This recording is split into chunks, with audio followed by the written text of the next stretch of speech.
How many tissues did you need? How many tissues did you blow through? Because I know that I blew through, I don't know, a couple of boxes. Ugh, I'm still emotional. I think my face is still puffy from crying. Oh, Nelly, let's just take a few moments.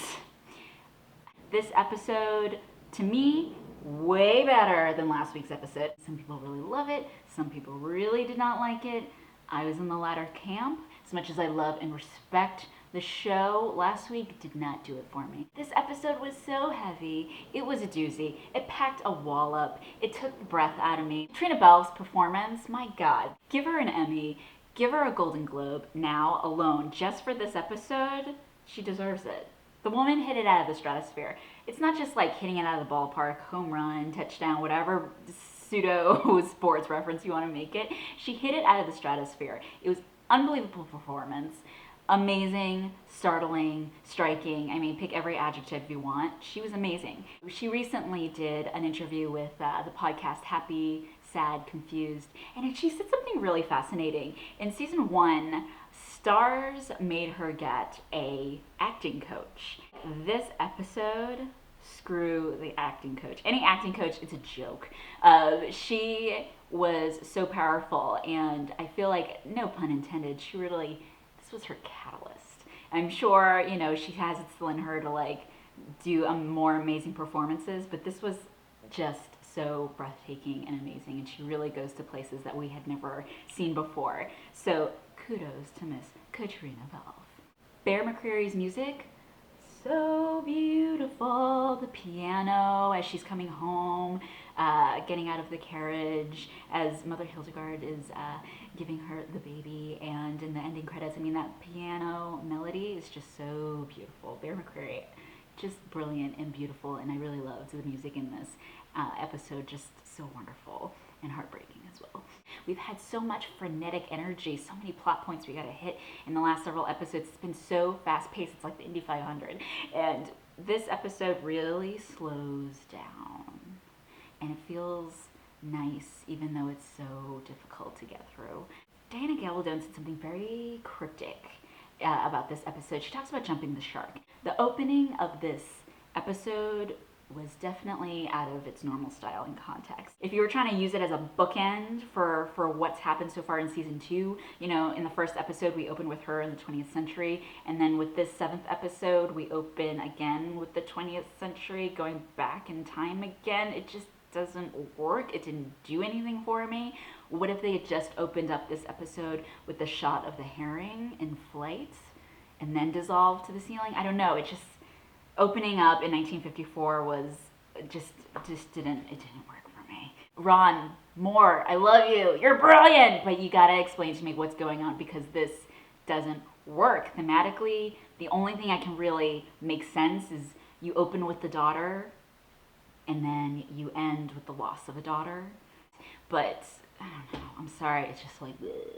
It didn't work. Let's move on.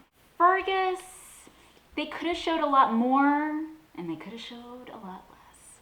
And I'm going to use this term. It's not pleasant, but I don't need to see Black Jack Randall thrusting. I don't need to see it. It's so clear what's happening. You could, if you have to, just hold on Fergus struggling, but I don't need to see Black Jack Randall thrusting. I'm sorry, it's that one shot. I don't like it. Get rid of it. Oh, Black Jack, you already crossed the line with raping Jamie, and just when you think he can't get any worse, you go to this depth of him raping a child, and suddenly it's like, no, you haven't just stepped over another line. You have made a huge leap. You have become somehow even more despicable and evil, and the depth of your depravity knows no bounds. I was hoping it wasn't going to go there as a non-GAA reader. I was kind of hoping, well, maybe he'll just take a knife and just sort of torture the kid. But to go that far, it was like a visceral reaction when I watched it the first time, because I just was like, I couldn't sit still. It was awful. By this point, we just want to take the sword ourselves and just kill him. Just end it all now. My favorite scene in this episode is with Louise.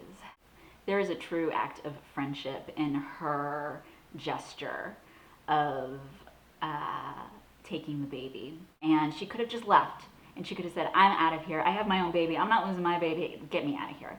But instead, she makes this amazing, tremendous gesture to help her friend let go. And my God, I mean, I was already crying up until that point, but then after that moment, I was just like a total sobbing mess of a melting puddle of nothingness. It was just, her performance is just, so, and both of their performances in that scene, but particularly Louise is just so beautiful, and it's just heartbreaking.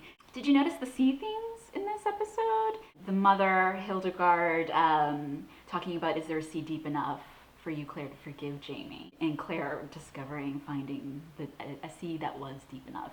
And then is Claire singing that song to the baby about being by the sea? And then as she's talking to Jamie and describing the baby as a pearl, it's just like, oh my God, that sea and ocean theme was really sort of, rolling and cresting throughout the episode. But those are so beautiful. Toni Graphia, the screenwriter for this episode, she's so brilliant and so wonderful. And let's go back home to Scotland. Let's see our friends again. It's like we're all yearning. We're like, get on the next boat to Scotland. We got to see Rupert, Angus, Dougal, the jerk. Like, let's just go back and be rid of this horrible place called Paris. And I keep thinking, wow, maybe when Claire is back in the 20th century, as she's back with Frank, he wants to take a nice romantic vacation to Paris at some point. She says, no. Because I know if I was her, I would never want to go to Paris either, even if it is the 20th century.